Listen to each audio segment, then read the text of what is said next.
¿Qué tal? Buenas tardes. Vamos a revisar el capítulo 2, que es la teoría de los sistemas y la cibernética en la terapia familiar, del libro de Sánchez y Gutiérrez, que como les digo es el capítulo 2 de este libro y sería el último tema faltante para la evaluación o el primer parcial de la evaluación 1, ¿no? Del curso del Seminario de Psicología Clínica. Trataré de ser breve. Es un recorrido al principio histórico y posteriormente explicativo del cómo se va a introducir la teoría de los sistemas y sobre todo la cibernética en la terapia familiar. Se dice que a finales del siglo XX hubo un cambio importante en la concepción científica, en donde se presentó un cambio de paradigma, ¿no? En cómo se concebía esencialmente la forma de hacer ciencia. En disciplinas como por ejemplo la física, la química, la sociología, la antropología, la informática, la psicología y la ecología, eh, se basaban en un modelo que era reduccionista o mecanicista, y ese partía de si había por ejemplo un fenómeno, tratar de separarlo en partes o sintetizarlo, dividirlo y estudiar cada una de sus elementos o de sus partes para de ahí partir el estudio para después integrarlo, ¿no? Entonces viene una nueva concepción con la teoría de sistemas, en donde la tendencia es ya no a hacer este reduccionismo de aislar las partes, sino más bien del estudio o el enfoque o el abordaje que se haga de un fenómeno determinado, se puede hacer desde una concepción meramente sistémica o viendo como un todo, ¿no? Lo que se va a revisar no como elementos separados. Digamos que hoy en día todos los elementos y las disciplinas dentro de la ciencia, obviamente va a haber un sinfín de cuestiones o variables a revisar, que en ellas se traen categorías, interacción, transición, organización, entre otras, y digamos que con el fin de que se presenten nuevas concepciones en el estudio de estas ciencias, ya que la percepción que se tiene actualmente ya no es esta percepción positivista o esta concepción mecanicista. Es decir, ahora las cosas reales, por así decirlos, o las aproximaciones que se tienen a lo que es la verdad, hablándolo desde un punto de vista científico y si lo quieren hasta un tanto filosófico, por llamarlo así, pues no es la misma desde el punto de vista del observador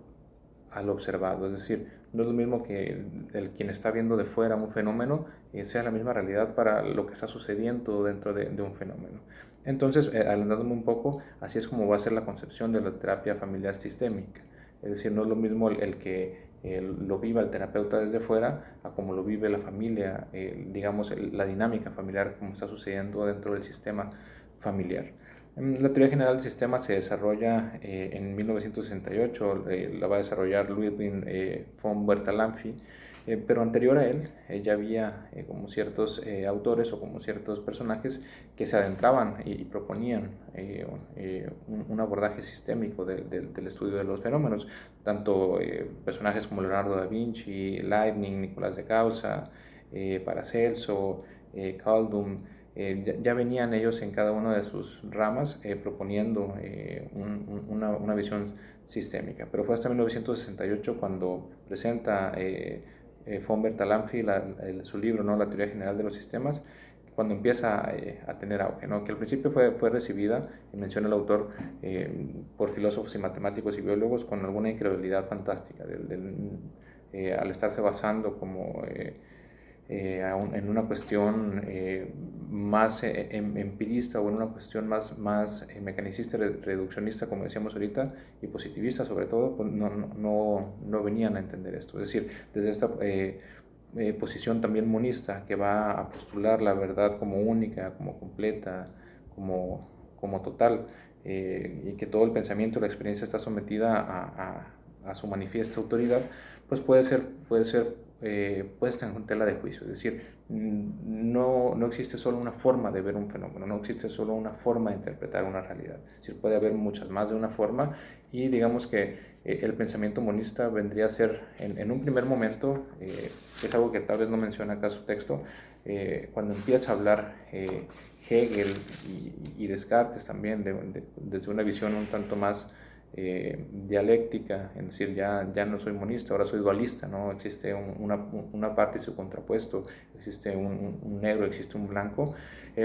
pero no solamente es quedarse en eso, es decir, la teoría de sistemas dice no solamente es monista ni tampoco es dualista, es decir, es más dialéctico en el sentido de que puede verse o interpretarse un fenómeno o una realidad desde muchas otras perspectivas y la cual no va a ser la misma para todos, ¿no?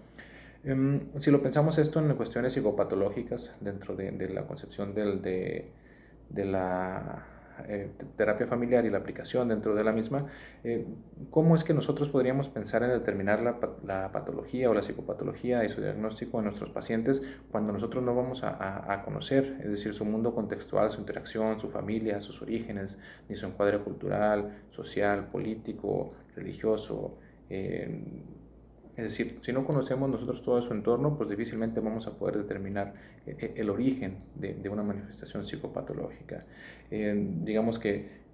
también nos preguntaríamos, ¿no? ¿A poco vamos a poder saber lo que nos refiere de un fenómeno dentro de una familia si nos lo dice la esposa y nos viene y nos cuenta qué pasa acerca de su esposo? ¿O sería mejor también escuchar la versión, por así decirlo, de la otra persona, del otro miembro de la familia, ¿no? Entonces acá viene como a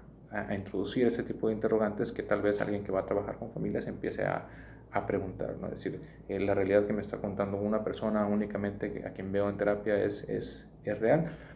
Yo voy a considerar y voy a recomendar que no es descartable, es decir, nosotros también vamos a tener que hacer énfasis y tomar en cuenta y sobre todo darle el justo valor y peso que tiene lo que te está contando un paciente en terapia individual, y que en ese sentido esa realidad que vive es su realidad, ¿no? Y no la vamos a descartar. Ya cuando hablamos de terapia familiar, entonces no tendríamos por qué enfocarnos solamente en una persona y en una versión, sino más bien en el conjunto de todas las versiones y las interacciones entre la familia, ¿no? Dice el autor que la teoría de sistemas, cuando uno la aplica en la terapia familiar, pues va a permitir tener como una nueva concepción de lo que son los problemas, el comportamiento, cómo son las relaciones dentro de la familia o las relaciones familiares. Y digamos que esa nueva concepción sistémica se va a basar en el postulado de que el pensamiento contextual y la organización sistémica circular, es decir, los sistemas van a ser como una especie de esfera o de estructuras circulares. La conducta de uno de los miembros pues va a terminar por afectar a todos los demás miembros. Es decir, lo que haga uno de los miembros de ese sistema va a terminar por influir o impactar en los demás miembros de esa familia o los demás miembros de un sistema determinado dado. Y digamos que anteriormente la concepción lineal mecanicista, que sería como la concepción de diagnóstico desde el DSM, por ejemplo, sería una categorización psicopatológica basada en causas y efectos individuales y no contextuales, ¿no? Sin tomar en cuenta tal cual lo que es el modelo sistémico, ¿no? Digamos que también este modelo sistémico o contextual pues va a determinar el comportamiento o va a determinar que el comportamiento, mejor dicho, es determinado por múltiples causas y que su significado también, es decir, lo que significa un comportamiento dado, un pensamiento dado, una forma de interacción, pues va a depender de esta multiplicidad de factores y que no necesariamente van a ser vistos como patológicos, sino más bien van a ser vistos como una infinita gama, ¿no? O una forma infinita de comportamientos y de conductas, de pensamientos y de formas de familia. Es decir, a la familia no se le va a ver como una familia enferma, sino como a una familia que tiene ciertos procesos particulares inherentes a ese sistema familiar. Entonces, para la teoría de sistemas no existen familias normales, es decir, cada familia va a tener el derecho, va a tener la libertad de vivir su propia verdad y su razón de vida. Y si hay como, obviamente, pues en una concepción filosófica, si lo quieren pensar así, muchas formas de vida, pues también debemos aceptar digamos, cada persona que vive dentro de un sistema familiar, pues no va a tener por qué tener un patrón rígido de comportamiento, sino encasillarlo según la teoría de sistemas dentro de un patrón rígido también de patologías, ¿no? La teoría de sistemas también va a tener algunos principios básicos que van a aplicar dentro de la terapia familiar. Por ejemplo, todo el sistema familiar se va a ver como una unidad organizada que va a vivir a través de sus reglas propias o que va a tener sus reglas propias, donde los elementos que organizan estos sistemas son necesariamente independientes. Es decir, si bien funcionan como sistemas, pues también son sistemas independientes o son unidades independientes de ese sistema. La estructura el siguiente postulado es que la estructura que tiene la familia o el sistema familiar pues va a estar formado a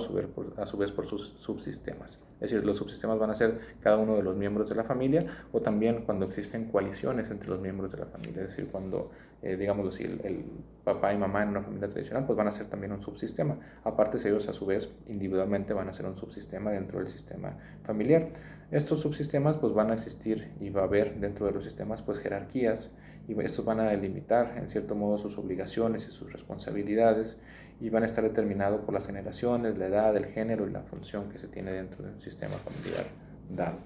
Los patrones que van a regir lo que es el sistema familiar pues son circulares y no lineales. Es decir, como si ahorita piensen más como una esfera que como un círculo. Y entonces vamos a tener que también la familia es un sistema de retroalimentación, en donde si contamos a los elementos como si fueran cuatro miembros de la familia, como A, B, C y D, entonces vamos a tener que A impacta en B, que B impacta en C, C en D y sucesiva y viceversamente. Es decir, cada uno de los miembros va a impactar en los otros de forma lineal. Los sistemas familiares también van a mantener su estabilidad, o van a tratar de mantener su estabilidad por un mecanismo que se llama homeostasis, que esta es la tendencia principal como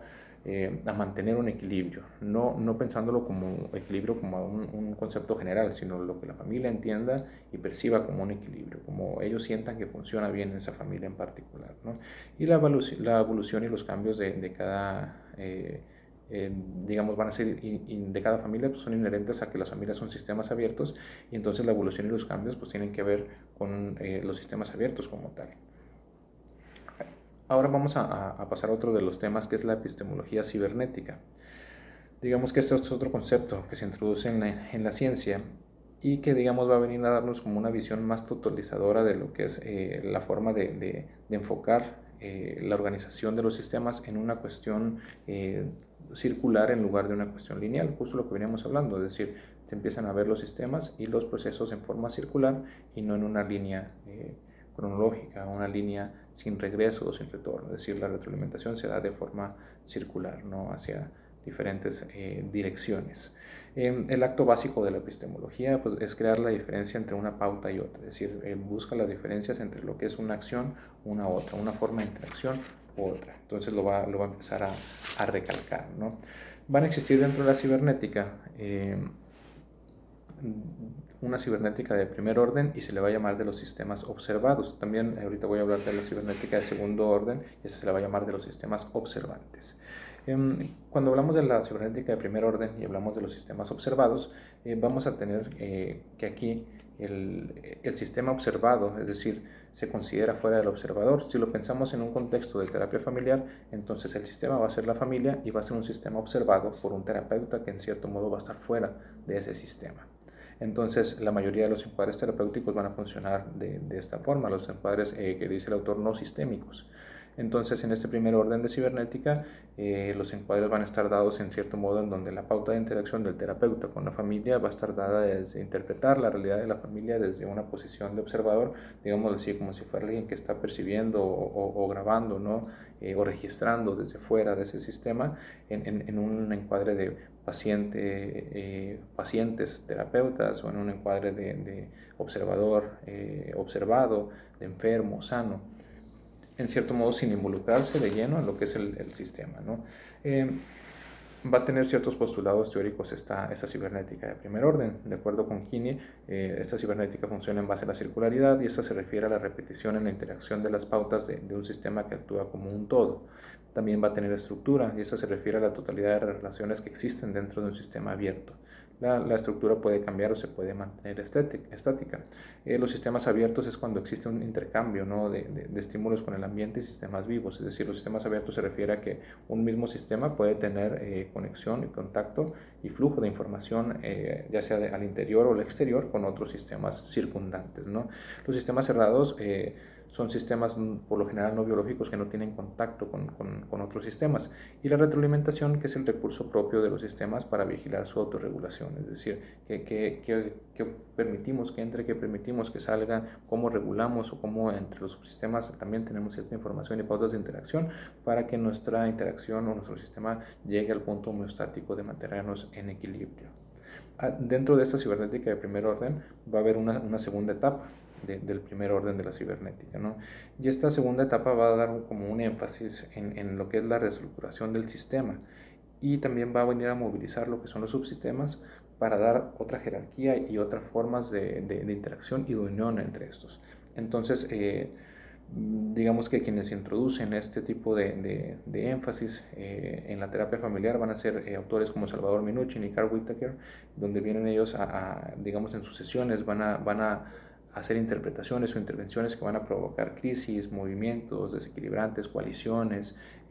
ataques entre subsistemas, dramatizaciones y demás, con, digamos, el fin de enfatizar lo que son la reestructuración del sistema, la autorregulación del sistema, que se movilicen los subsistemas y en cierto modo dar otra jerarquía a la unión de estos, ¿no? En otras palabras, como cambiar las pautas de interacción que existen entre los miembros o subsistemas de una familia. Posteriormente hablaremos de lo que es la cibernética de segundo orden, que se le llama de los sistemas observantes. Digamos que acá al observador se le considera como parte de la realidad observada, es decir, acá ya el terapeuta no es alguien que está observando desde fuera qué pasa con esa familia, sino más bien es parte de la realidad observada y no como organizador de esta. Digamos que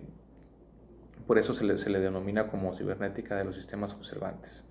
A diferencia de la cibernética de los sistemas observados de primer orden, en esta de segundo orden o de los sistemas observantes, digamos que el observador, por así decirlo,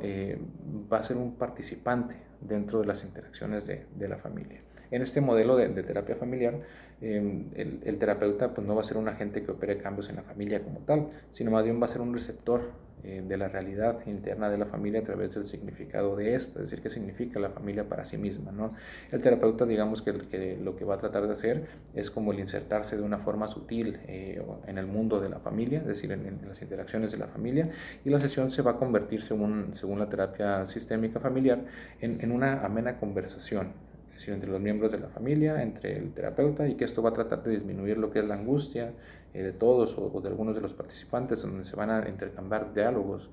con respecto a los problemas que se presentan, para obtener también las diversas perspectivas, los puntos de vista alternativos, con el fin de que la propia familia solucione sus propios problemas. El terapeuta